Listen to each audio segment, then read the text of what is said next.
Flagship, the ship that carries a commander... Nope. The finest, largest or most important one of the series, network or chain. We've all heard about this term, and today I'm gonna take a look at one of these flagships. My name is Timo and this is the Samsung Galaxy S8.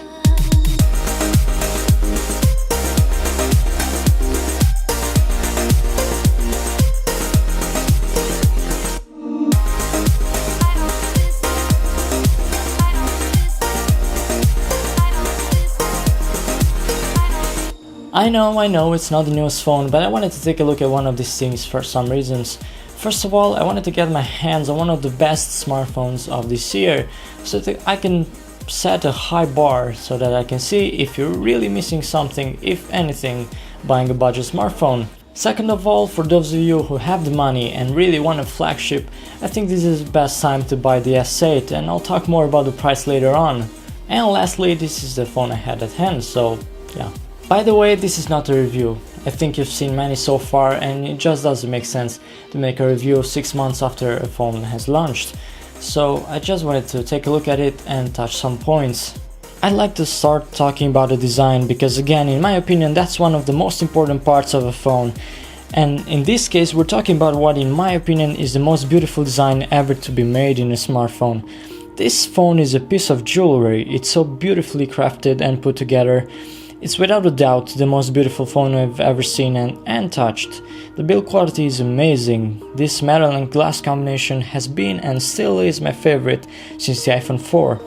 If you wanted a future-proof design on your smartphone, then this is your phone. But anyways, why would anyone want a perfect design? That would be so boring, so yeah, we have that garbage can again. More subtle, but still a garbage. And oh my, I thought this was the part where they got drunk, but then they did the same mistake on the Note 8, so no excuses left. They placed the fingerprint scanner in the worst position I've seen so far. It's on the left side on the back, next to the camera, so it's pretty much impossible to tell them apart by feeling. So you'll end up with a smudgy camera every time you try to unlock it. I don't know where were they thinking. It's just not a natural position for your finger. It's hard to find and you'll just get very frustrated, ending up putting your password 7 times out of 10.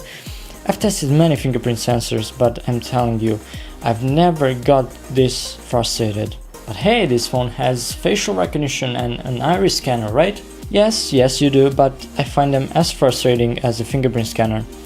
For facial recognition, you have to press the power button first and hold your phone so that it can see your face. And for the iris scanner, you have to press the power button and swipe up so that it could scan your iris. Both of them are slower than the fingerprint scanner and forget about using them at night. Problems I wish Apple would figure it out with the iPhone X.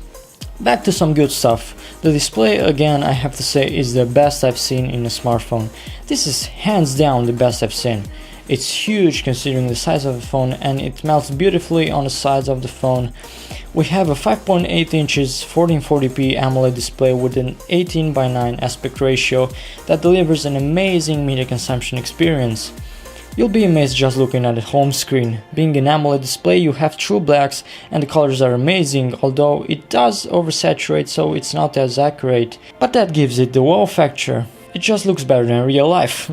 The speaker is not the best I've heard. It's clear and loud, but it does tend to distort when turning it all the way up. But again, in my opinion, it doesn't get any better than this when it comes to media consumption. Maybe just go for the Plus version, throw some headphones on, and there you have your own cinema in your pocket.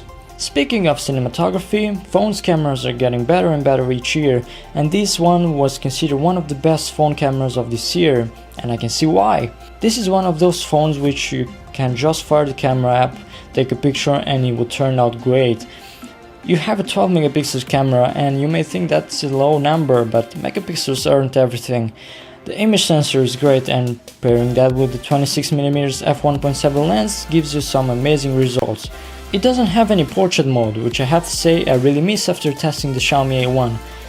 If you want that feature on this exact camera, you'll have to go for the Note 8, and at that point you will be spending $1,000 on a phone which for me just doesn't make any sense. For that price you can get a Xiaomi A1 and a good DSLR that delivers way better quality photos, and with an extra lens to achieve true bokeh effects in portraits, a test which I might do now that I'm saying it. Drop a like and comment down below if you want me to check that out. You might say, okay, but that camera wouldn't have 4K recording. True, although you can still get a 4K camera for that money, but you won't have that good photos. If you do consider 4K video recording on this device, you have to keep in mind that it has a recording limit of 10 minutes, so it will just stop after 10 minutes and you'll have to press record again. I recently filmed a live event and I used the iPhone 7 as a B camera and this thing as a C camera. The iPhone recorded the entire 3-hour event without any problem. I just hit record and forgot about it. With this thing I had to check the time every 5 minutes to see how many minutes do I have left. It was very frustrating. The video quality though is very nice. I honestly wouldn't know to tell you which one I do prefer between this and the iPhone 7 because the quality is pretty similar, but that recording limit is a real deal breaker for me. All in all, a great camera. Software wise, we have Samsung skin put on top of Android 7.0 Nougat. I have to say, Samsung software did evolve a lot in the last 2 years, and you really can't call it lag whiz anymore, but I still prefer stock Android. It's not ugly, it's very colorful and I can see why they made it like that. It just pops more with the AMOLED display and the oversaturation thing, it's more flashy. It doesn't add much to the story, and when it does try to add something, it ends up being useless. One thing I do find quite useful is the edge display thing. I can quickly take a custom screenshot or check my calendar just with a swipe from anywhere.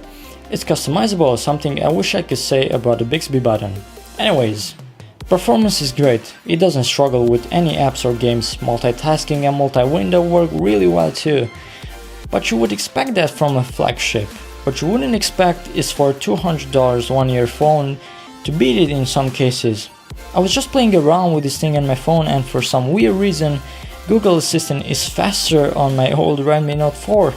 I don't know if it has something to do with software optimization, but if that's the case and Xiaomi's MIUI is faster than Samsung software, well, you better watch out, Samsung.